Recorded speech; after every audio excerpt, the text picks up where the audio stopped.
አሁን የሰማነው ዜና እጅግ የሚያሳዝን ነው። መቲ በጣም ያበሳጫል። መረጃውን እንዳለ አቀርበዋለሁኝ።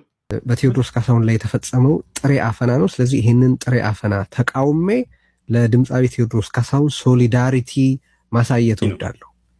አሁን ዝባ ከአክሱም እስከ ሞያሌ እስከ ደወሌ ምንድነው መንግስትን እንዲያስበረገገው የሚለውን ዳስጣል የተሰኘው የቴዎድሮስ ካሳሁን ስራ አባይ ለዘዴው ባፊ ቀድማል የተባለው አባይ አህመድ ጆሮቹ እንዴት እንደሚያደምጠው ይህንን ስራ ማሰብ ያስፈልገናል። ቴዲ አፍሮን ማሰር የተፈለገው ፍርሃት መፍጠሪያ ነው።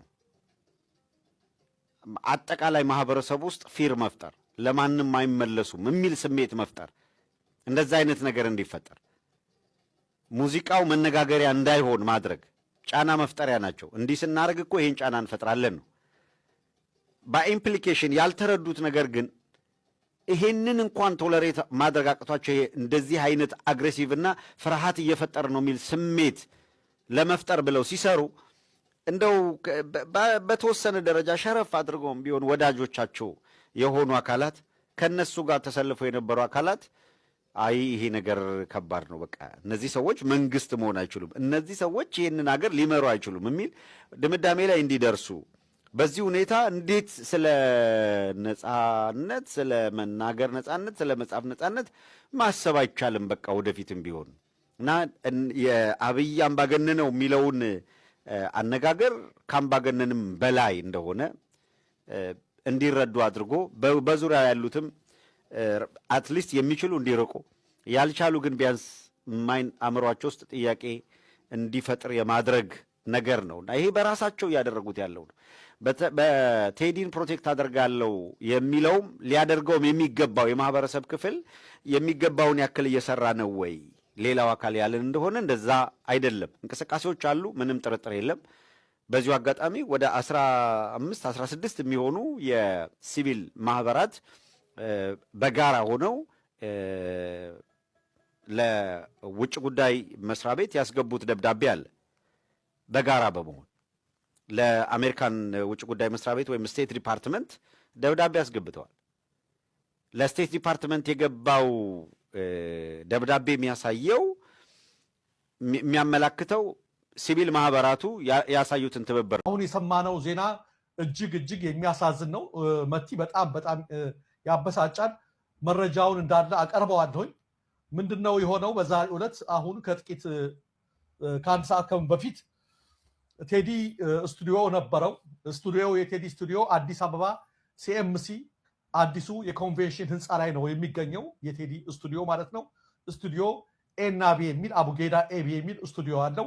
ይህ ስቱዲዮ ቴዲ ስራውን የሚሰራበት፣ ልምምድ የሚያደርግበት፣ አንዳንድ ስራዎችንም የሚያከናውንበት በርካታ መሳሪያዎች፣ የሙዚቃ መሳሪያዎች ማለት ነው ያሉበት፣ ኮምፒውተሮች፣ የተለያዩ ማቀናበሪያዎች ያሉበት ቢሮ ነው እና በዛሬው ዕለት አሁን ከቀትር በኋላ የመንግስት ታርጋ ያለው መኪና ያደረጉ፣ ግማሾቹ ፌደራል ፖሊስ ልብስ የለበሱ፣ ግማሾቹ እንዲሆኑ በርካታ ሰዎች በመጀመሪያ ወደ ቢሮ በመሄድ በር ላይ ያገኙትን ዘበኛውን፣ ጥበቃውን ክፉኛ በመደብደብ ዘበኛውን ወደ ቴዲ ስቱዲዮ ሰብረው ገብተዋል።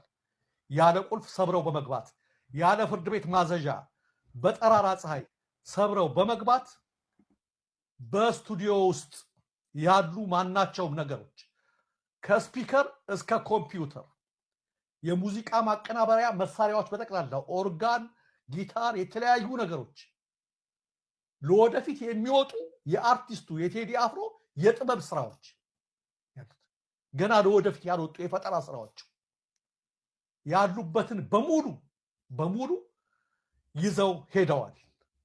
ዘርፈውታል፣ ባዶ አስቀርተውታል፣ ስቱዲዮ ሰባብረውታል። የሚወስዱን ዕቃ ይዘው ተወስደዋል ማለት ነው። እንግዲህ ይሄ እጅግ በርካታ ጫና እየተደረገ ባለበት ሰዓት ላይ አሁን ያደረጉት ነገር ነው።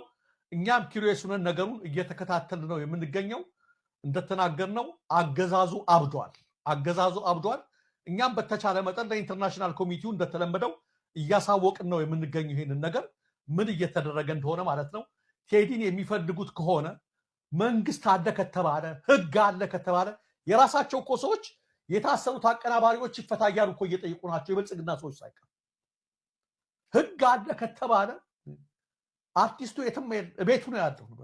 የፍርድ ቤት ማዘዣ ይዘው ጠርጥረናል፣ ይሄን ማድረግ እንፈልጋለን ነው የንብረት ዝርፊያ። ነገር ግን እንደነገርኩሽ መቲ ምንድነው ዋናው ነገር?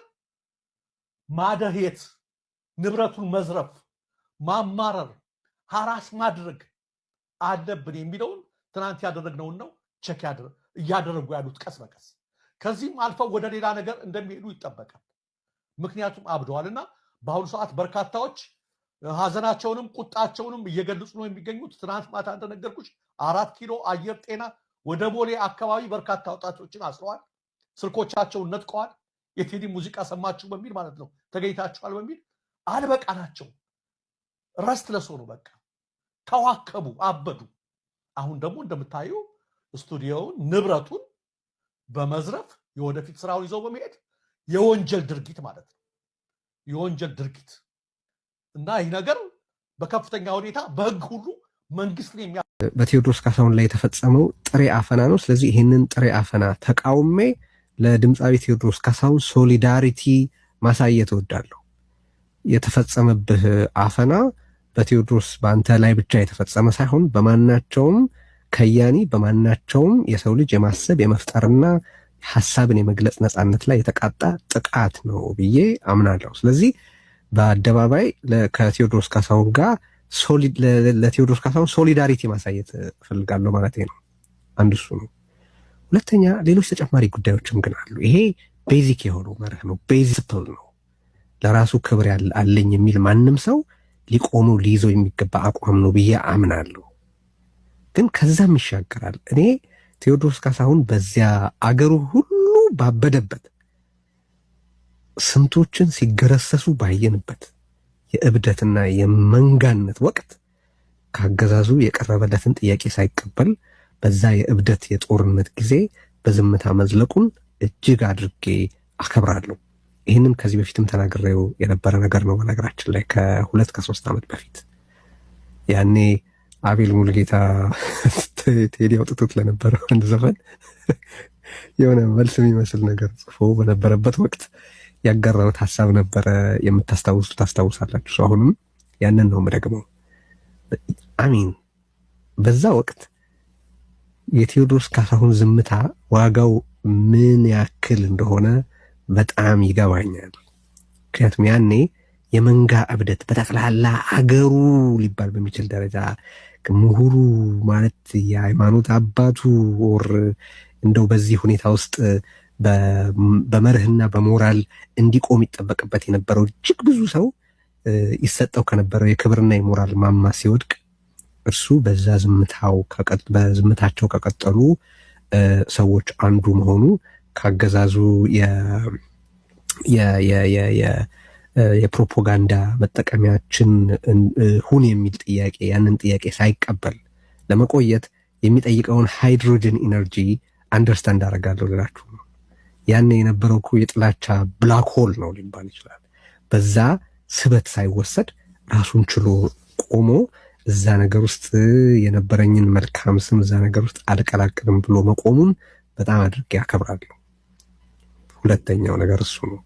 ሶስተኛ ከዚያ በኋላም በሀገሩ ያለውን የቅደም ተከተል ዝንፋት በሙዚቃው በኩል ገልጿል። ለዚህም እኔ ትልቅ ክብር አለኝ። አሁን ከያኔንም በተመለከተ አሁን ጠበብ አድርገን እናወራና ከያኔንም በተመለከተ 3 መንገድ አለ።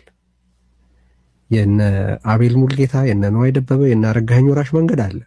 ለአገዛዝ የማደር መንገድ ነው እሱ። ሁለተኛ በነገሩ ሁሉ በአርምሞ በዝምታ ማየት አለ። በዚህ ወቅት እኔ እሱም በጣም ትልቅ ዋጋ የሚሰጠው መንገድ ነው ብዬ አምናለሁ። ቀባጥሮ በእርስ በርስ ጦርነት በእርስ በርስ መገዳደል በፍጅት ወገን ከመቆም በዝምታና በአርምሞ ነገሩን ማለፍ ትልቅ ነገር ነው ብዬ አምናለሁ። ሶስተኛም መንገድ ግን አለ።